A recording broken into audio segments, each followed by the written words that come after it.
Ulit, pamilya pantay-pantay. Ayan, kasama ulit namin si Ading Gilya Galaw. Yan yung kapatid ni ano. Samahan natin siyang magpabunot ng ngipin. Hopefully merong bukas kasi week, ngayon, Sabado. Yan, so naglalakad na kami punta sa may dental. Yung buhok ko nakain mo. Sarado na daw yung dental doon. Kasi 9 daw, 9 di ba? 9 AM to 1 PM lang daw sila. Tapos, magre-resume ulit sila mamayang alas 5. Alas 5. Kaya try namin dito sa may Jollibee na lang. Sa may taas. Meron isang dental dito na nakita namin. So, try namin puntahan kung open pa. Otherwise, doon kami punta sa may taas ng Jollibee. Doon sa may ano. Siya o si ating Bilya yung magpapabunot ng ngipin. Magpapabunot siya ng ngipin. Galing pa yan ng Banyas. Hanapin lang namin yung dental. Hindi ko alam. First time. Ito, dental clinic upstairs. Mezzanine din. Mezzanine floor. Yeah, tara na yan. Mag-elevator na lang tayo. Ako magti-mezzanine ba kawan? Ay, wala pa Mildred. Pagka walang mezzanine, wala. Maghagdan na lang tayo para sigurado. Oh, follow the stairs na lang. May arrow eh. Sundan na lang yung arrow. Pagka hindi mo alam yung ano, first timer sa, ay ito, Asia Travel naman siya. Saan dito? Kuno ni mga nga dito. Ay, ito. Akit sabay saradon sama. Sunday, holiday. Kuno Sabado mo takta. Timing 9 AM to 1 PM din. 9 AM to 1 PM, 5 PM to 9 PM. Sarado din siya. Kaya pa. Oh, so doon tayo sa may Jollibee. Doon na lang tayo sa Pilipino. Oo, doon na lang tayo. First. Doon na lang kami sa may bandang Jollibee. Sa may Kabayan. Kasi wala. Sarado. Same timing din po doon sa kabila na 9 AM to 1 PM. And then, pull mo pull. And then, 5. Magre-resume sila ng 5 to 10 PM. Eh, ito uuwi ito ng ano, yung mga alas 5 eh. Okay, let's go. So, hopefully bukas doon sa may Kabayan. Sa taas na ano. Third destination. Hopefully ito na yung hinahanap natin. Mezzanine daw din. Ang cute ng elevator nila oh. May Titanic sila. 1 million. 1 million. Cute ng ano nila elevator. Touchscreen ba?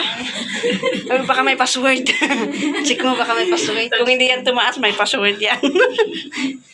Naandar na ba? Oo, nasa 1 AM na tayo. Ang bilis eh. Touchscreen eh. Digital. Pure Care Medical Center. Pure Care. Tanungin natin.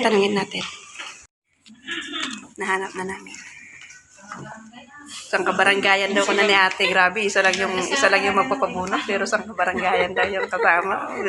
Yan naman talaga ang probinsya. Eh.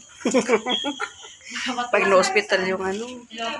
Tapos Ilocano din si ate. Taga-saan ba tayo sa Ilocos? Salcedo. Ikaw, ate, saan ka po?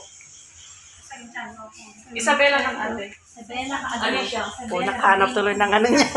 Nakahanap tuloy siya ng Sa kabaranggayan. Cebu City? Dito City. Nakahanap tuloy siya ng ano niya, kababayan niya. Ilocano siya, the receptionist. Ayan. At least mas okay, mas usto dun sa kabila, kasla niya usto. Oh, yes, okay. Aso lang. Pinoward doon sa kabilang dental kasi malalim daw. Palikan na. Malalim daw yung ano, so kailangan ini-refer niya sa kabilang dental. Kaya punta ulit kami doon sa kabilang dental. Pasyarin mo yung dentality ko. Abu Dhabi, ayan. So, malapit na. May madang Madina. Diretso lang yan, lakad lang. Diretso lang naman yan, tapos ganyan. Meteor, malapit ng Meteor, ayan. So, punta kami ulit doon sa kabilang dental clinic, hopefully. Doon na matatapos ang journey na to. Pag ano ba yan? Taxi? Bawal sa mo eh. Sarap din tayo mo eh. Nahanap din namin. Hello, nakatago eh.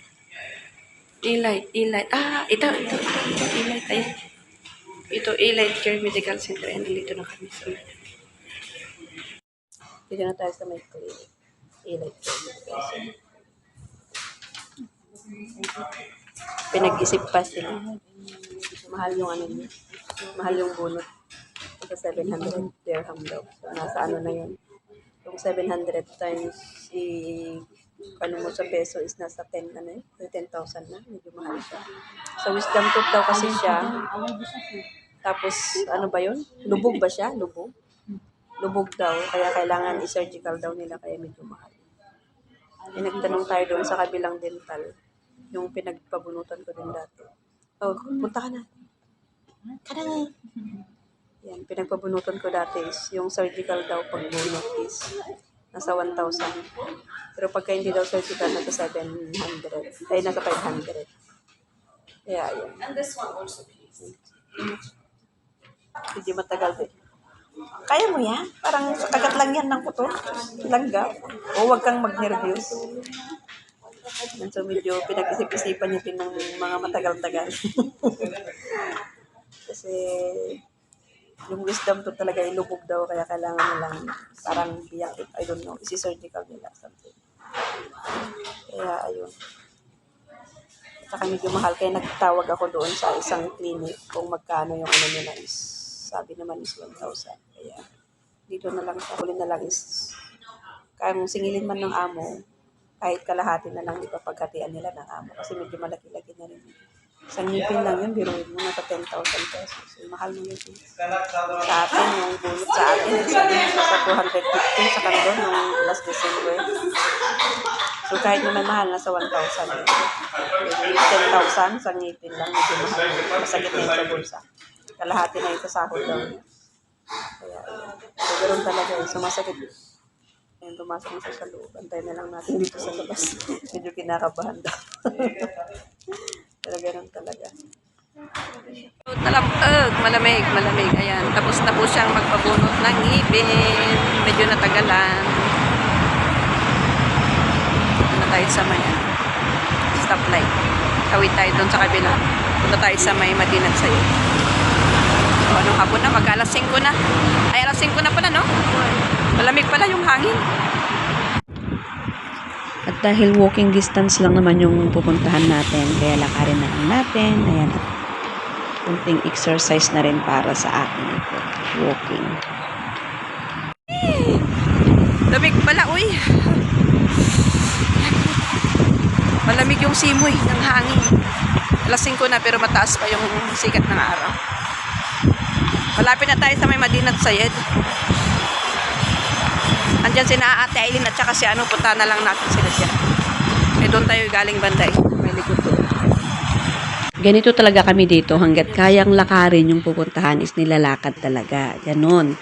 At eto na nga po, malapit na po tayo dito sa may Madinat Sayed Shopping Center. Kaya tayo po ay papasok na dyan sa looban kasi andyan po yung ating mga kasamahan na nag-aantay.